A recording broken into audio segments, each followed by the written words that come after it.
हाय दोस्तों, पिछली वीडियो में हमने देखा था ग्लोबल वार्मिंग और जो ग्लोबल वार्मिंग बढ़ने का कारण था ये सारी ग्रीन हाउस गैसों के कारण हुआ था। अब इसमें हम देखेंगे कि पर्यावरण को बचाने के लिए कौन कौन से सम्मेलन हुए। तो जो पहला जो सम्मेलन है वो मॉन्ट्रियल सम्मेलन है।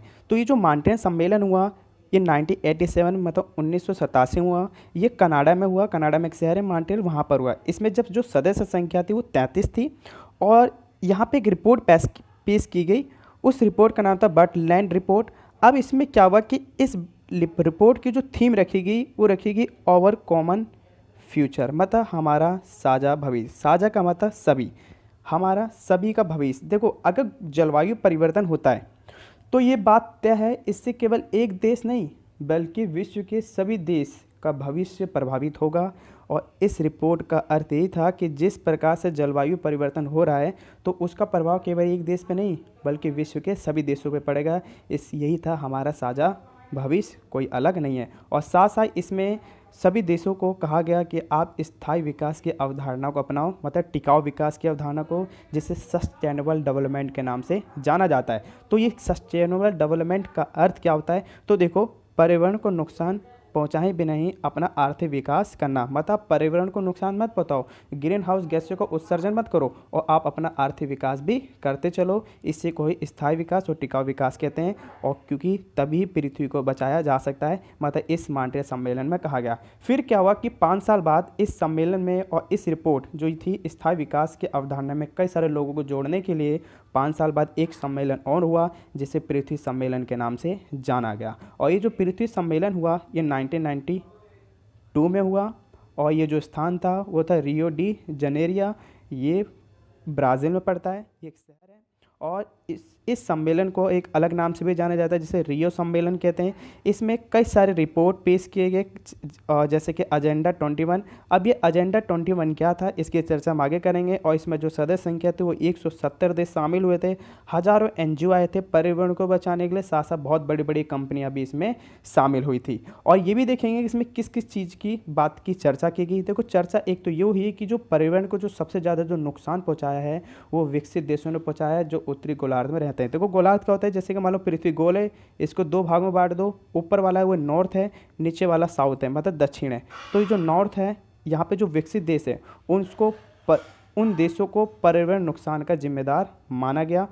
कहा गया कि इन्होंने अपना आर्थिक विकास तो किया और इतना आर्थिक विकास किया, इन्होंने पर्यावरण को ध्यान में नहीं रखा, अर्थात ग्रीन हाउस गैसों को सबसे ज़्यादा उत्सर्जन किया इन विकसित देशों ने। तो इन्हीं की ही अधिक जिम्मेदारी बनती है पर्यावरण को बचाने के लिए। तो ये इसमें बात पे चर्चा की गई। और इसमें ये नहीं है कि इसमें केवल विकसित देश शामिल हुए, इसमें विकासशील देश भी शामिल हुए, लेकिन विकासशील देशों को इसमें कुछ छूट भी दी गई थी।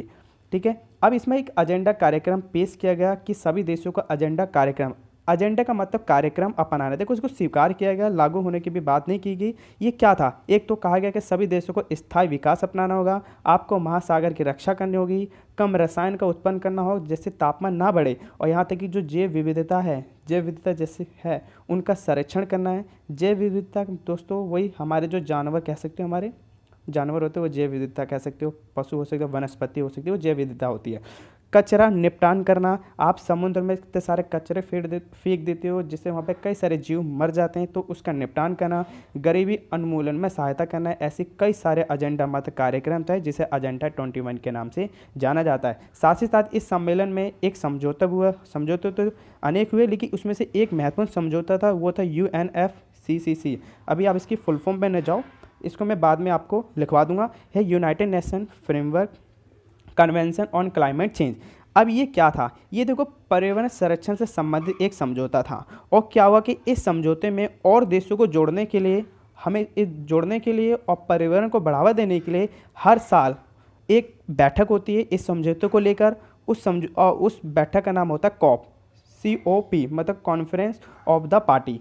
ठीक है देशों, सभी देशों की बैठक होती है और जो इस समझौते में जो बातचीत हुई होती है उसको बढ़ावा दिया जाता है और देशों को इस समझौते के साथ जोड़ा जाता है। अभी हाल ही में एक बैठक हुई है COP25, मतलब COP की 25वीं बैठक हुई है, वो स्पेन में हुई थी 2019 में। तो ये करंट है, आप दोस्तों लिख सकते हो। ठीक, अब क्या हुआ कि अब पीछे आते हैं हम, तो एक COP की बैठक हुई थी वो जापान में हुई थी, और ये जो बैठक हुई थी 1997 में हुई थी, मतलब 1997 में हुई थी। और ये जापान की जो राजधानी है कैपिटल क्योटो में हुई थी, और वहाँ पे एक समझौता हुआ जिसे क्योटो प्रोटोकॉल के नाम से जाना गया। अब इस क्योटो प्रोटोकॉल में कई सारी बातें की गई। अब वो बातें क्या थी, तो एक तो बात यहाँ पे ये कहा गया कि ग्रीन हाउस गैस कम करने का जो जिम्मेदारी लेगा वो विकसित देश लेगा। और विकसित देश धन वित्त सहायता देंगे पर्यावरण संरक्षण के लिए, मतलब गरीब देशों को भी देंगे, विकासशील देशों को भी देंगे, ताकि वो पर्यावरण संरक्षण कर सके। और साथ साथ पर्यावरण को बचाने के लिए भी वो कई सारे धन वित्त सहायता देंगे विकसित देश। इसमें ये बात कही गई। साथ साथ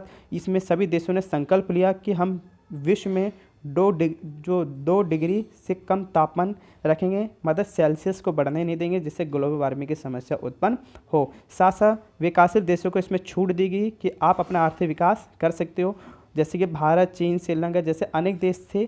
तो जो दक्षिण गोलार्ध में जो विकासशील देश थे उनको छूट देगी। तो याद रखना, विकासशील देश दक्षिण गोलार्ध में माने जाते हैं।